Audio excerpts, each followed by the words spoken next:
तो last part के and में हमने मैक्स नाम के लड़के को देखा था जो बहुत गरीब फैमिली से था, इसलिए वो एक मिलिट्री एकेडमी में जाने का डिसाइड करता है ताकि वो अपनी फैमिली को अच्छी फैसिलिटीज दे सके। पर हाओबाई नाम का उसका क्लासमेट गलत तरीकों से मैक्स को एग्जाम में फेल करा देता है क्योंकि वो मैक्स से चिढ़ता था। अब एग्जाम में फेल हो जाने की वजह से मैक्स निराश हो गया था, पर उसके पास एक मार्शल हॉल के चीफ आते हैं और उसे बताते हैं कि मैक्स की स्किल्स और स्पीड बहुत अच्छी है, जिसकी मदद से वो एक सूडो लेवल मार्शल प्रैक्टिशनर बन सकता है, लेकिन वो टाइटल हासिल करने के लिए उसे एक टेस्ट देना होगा। तो अब ये बात जानकर मैक्स खुश हो जाता है और टेस्ट देने के लिए मान जाता है। अब आगे तो इस पार्ट की शुरुआत में हम मैक्स के फादर को देखते हैं जो सुबह सुबह घर से जा रहे थे क्योंकि उन्हें कोई नया काम मिला था जिससे वो थोड़े पैसे कमा सकते थे। इस तरफ मैक्स भी तैयार होकर अपने घर के बाहर आ जाता है जहां चीफ कार में मैक्स का इंतजार कर रहे थे क्योंकि आज मैक्स का सूडो प्रैक्टिशनर बनने का टेस्ट था। अब मैक्स कार में बैठ जाता है जहाँ चीफ यांगवू नाम के लड़के से मैक्स को इंट्रोड्यूस कराते हैं क्योंकि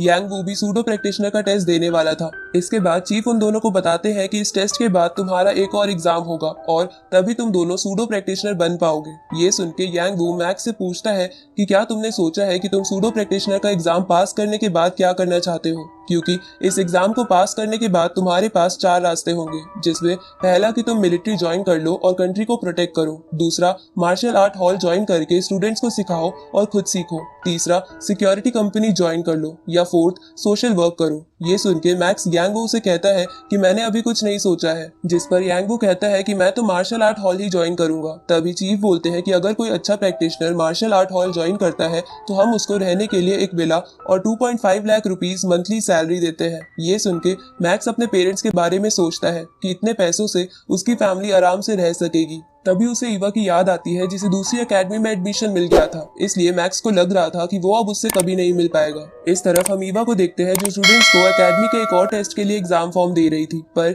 ईवा जब वहाँ मैक्स को नहीं देखती तो वो थोड़ा दुखी हो जाती है। तभी वहाँ जेक आ जाता है और ईवा से कहता है कि आज मैक्स नहीं आएगा क्योंकि वो सूडो प्रैक्टिशनर का एग्जाम देने गया है। ये सुन के पूरी क्लास हैरान हो जाती है। दूसरी तरफ मैक्स विज्ञान हॉल पहुंच जाता है जहां उसका टेस्ट होने वाला था। अब उस हॉल में पहुंचने के बाद एग्जाम का इंस्ट्रक्टर मैक्स और एग्जाम देने आए बाकी स्टूडेंट्स को अलग अलग रूम में भेजता है, जहां जब मैक्स उस रूम की एक चेयर पर बैठकर एक स्पेशल हेलमेट पहनता है तो वो एक गेमिंग सिमुलेशन में चला जाता है जो बिल्कुल आउटर वर्ल्ड की तरह थी। अब वहां पहुंचने पर उन सबको अपने चारों ओर पिग और कैट मॉन्स्टर्स दिखते हैं, तो सब अपना अपना वेपन उठाकर उनसे लड़ना शुरू कर देते हैं, लेकिन मैक्स घबरा जाता है। तभी वहां एक टाइगर मॉन्स्टर भी आ जाता है, पर उनमें से एक बंदा उसे मार देता है। ये देखकर मैक्स भी खुद को संभालता है और अपनी स्वॉर्ड लेकर लगातार एक पिग पर अटैक करके उसे मार देता है। उसी वक्त मैक्स देखता है कि एक टाइगर मॉन्स्टर एक बंदे पर अटैक करने वाला है, तो मैक्स सही समय पर उस टाइगर बीस्ट को मार देता है। तभी उन सबको अपने रडार पर सिग्नल मिलता है कि उनकी पास वाली बिल्डिंग में एक बहुत खतरनाक मॉन्स्टर है।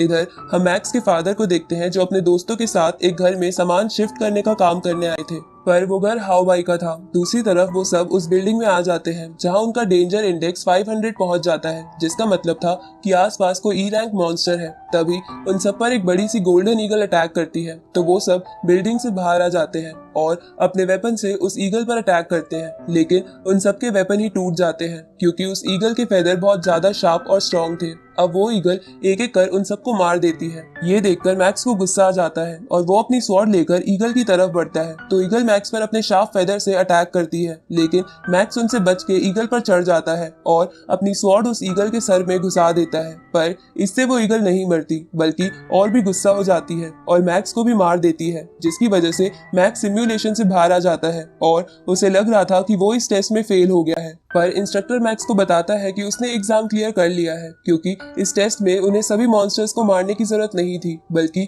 ये टेस्ट उनकी स्किल्स और स्ट्रेंथ पर उन्हें जज करता है। इसके बाद इंस्ट्रक्टर मैक्स को बताता है कि मैक्स की स्पीड और स्ट्रेंथ सभी कैंडिडेट से ज्यादा थी, जिसकी वजह से उसका स्कोर हाईएस्ट है। ये सुन के मैक्स खुश हो जाता है। अब वो इंस्ट्रक्टर पास हो चुके कैंडिडेट्स को कहता है कि उनका अगला एग्जाम अगले महीने होगा, जिसमें उन्हें असली मॉन्स्टर्स का सामना करना होगा, इसलिए वो सब अच्छे से अपने आप को ट्रेन करें। इसके बाद उन सबको नेक्स्ट एग्जाम के लिए कुछ ट्रेनिंग मेथड्स बताए जाते हैं, जिसके बाद मैक्स उस हॉल से निकल जाता है। इधर हम हाओ बाई के घर को देखते हैं, जहां हाओ बाई मैक्स के फादर को धक्का मारता है और उन पर झूठा आरोप लगाता है कि उन्होंने उसके घर का एक फर्नीचर तोड़ दिया है। ये सुन के मैक्स के फादर के दोस्त हाओ बाई से कहते हैं कि वो फर्नीचर पहले से ही टूटा हुआ था, पर हाओ बाई उनकी नहीं सुनता और उन सबको अपने गार्ड से पिटवाता है। पर तभी वहाँ मैक्स आ जाता है, जो अपने फादर को घर ले जाने आया था। पर मैक्स अपने पेरेंट्स को पिटता हुआ देखकर गुस्सा हो जाता है और हाओ बाई उसे और गुस्सा दिलाता है, क्योंकि वहाँ चारों तरफ सीसीटीवी कैमरास लगे हुए थे। अब मैक्स गुस्से में उन गार्ड्स को बहुत मारता है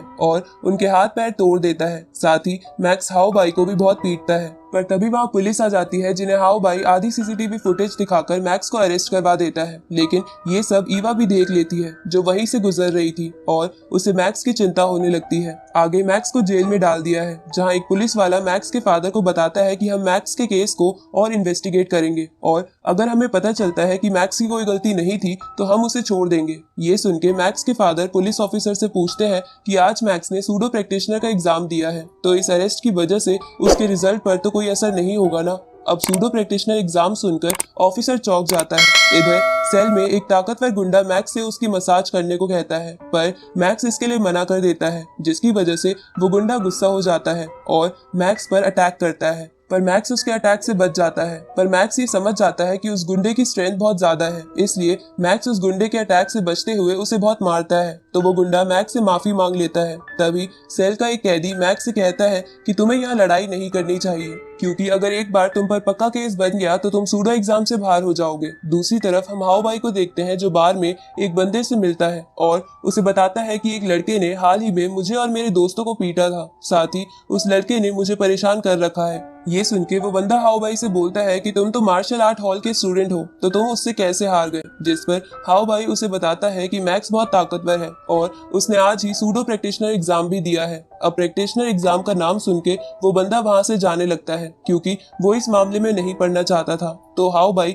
उस बंदे से कहता है कि मैं तुमसे कुछ नहीं करवाना चाहता, बल्कि मैं चाहता हूँ कि तुम्हारे कुछ लोग जेल में मैक्स से लड़कर हंगामा करें, ताकि मैक्स सूडो प्रैक्टिशनर एग्जाम से बाहर हो जाए। पर ये बात भी सुनकर वो बंदा इसके लिए मना कर देता है। तो हाओ बाई ये बात अपने अंकल को बताता है, तो उसके अंकल इस काम के लिए जेल में कैद एक किलर को हायर करते हैं, जिसने एक बार सूडो प्रैक्टिशनर एग्जाम क्लियर कर रखा था, यानी वो किलर बहुत ताकतवर था। अब वो अंकल उस किलर को इस काम के बदले मार्शल प्रैक्टिशनर की टाइगर टीम में शामिल करने का वादा करते हैं, तो वो किलर इस काम के लिए मान जाता है। इस तरफ वो पुलिस ऑफिसर मैक्स के सूडो एग्जाम वाली बात जेल के डायरेक्टर को बताता है, जिसे सुनकर डायरेक्टर को लगने लगता है कि मैक्स को किसी ने फंसाया है, ताकि मैक्स सूडो एग्जाम से बाहर हो जाए। तभी उस डायरेक्टर को ईवा का कॉल आता है और ईवा उसे सुबह वाली फाइट के बारे में कुछ बताती है। दूसरी तरफ हम चीफ और उस इंस्ट्रक्टर को देखते हैं, जो उस किलर के बारे में ही बात कर रहे थे, क्योंकि उस किलर ने अपने सूडो प्रैक्टिशनर एग्जाम में कई कैंडिडेट्स को मार दिया था, जिसकी वजह से वो अभी जेल में था। आगे चीफ और प्रैक्टिशनर सूडो एग्जाम के सभी कैंडिडेट्स की स्किल चेक करने लगते हैं, जहां मैक्स की प्रोफाइल देखकर इंस्ट्रक्टर चीफ से कहता है कि वैसे तो इसकी स्पीड और स्ट्रेंथ बहुत अच्छी है, पर ये पहली बार सूडो एग्जाम दे रहा है, इसलिए इसे एग्जाम क्लियर करने में बहुत डिफिकल्टी आएगी। पर तभी वहाँ खड़ा वो वॉरियर जिसने मैक्स की जान बचाई थी, इंस्ट्रक्टर से कहता है कि मैक्स वो एग्जाम आराम से क्लियर कर लेगा, क्योंकि जब मैक्स सूडो प्रैक्टिशनर एग्जाम दे रहा था तब मैं भी वो टेस्ट देख रहा था और मैंने मैक्स के अंदर बहुत ही ताकतवर स्पिरिचुअल पावर महसूस की थी। ये सुन के इंस्ट्रक्टर चौंक जाता है। इधर हम मैक्स को देखते हैं, जिसे चीफ की एक बात याद आती है, जिसमें चीफ ने पास हुए कैंडिडेट्स को बताया था कि मार्शल प्रैक्टिशनर में कुछ रेयर प्रैक्टिशनर्स भी होते हैं जिनके पास स्पिरिचुअल पावर होती है, साथ ही वो प्रैक्टिशनर्स ऑर्डिनरी प्रैक्टिशनर से 2 गुना ताकतवर होते हैं और ऐसे लोगों को स्पिरिचुअल मास्टर कहा जाता है, जिनके अंदर एक स्पेशल एनर्जी छुपी होती है, जिसे वुजिंग क्यान नाम के एक मेथड से बाहर लाया जा सकता है, पर ऐसी एबिलिटी बहुत कम लोगों में ही पाई जाती है। अब ये सब याद करने के बाद मैक्स मेडिटेट करते हुए उस मेथड को ध्यान में रखते हुए अपनी स्पिरिचुअल एनर्जी बाहर लाने की कोशिश करता है, लेकिन मैक्स ठीक से फोकस नहीं कर पा रहा था। तो मैक्स सेल के दोनों कैदियों को डरा के बिल्कुल चुप करा देता है और अपने हार्ट को शांत करके फिर से कोशिश करता है, जहां वो इस बार अपनी स्पिरिचुअल एनर्जी को बाहर लाने में कामयाब हो जाता है। लेकिन तभी मैक्स के सेल के बाहर से वही किलर गुजरता है और उसके सेल में एक अजीब गैस डाल देता है, जिसकी वजह से मैक्स को इल्यूजन होते हैं और उसका फोकस फिर से टूट जाता है और यहीं पर ये पार्ट खत्म होता है।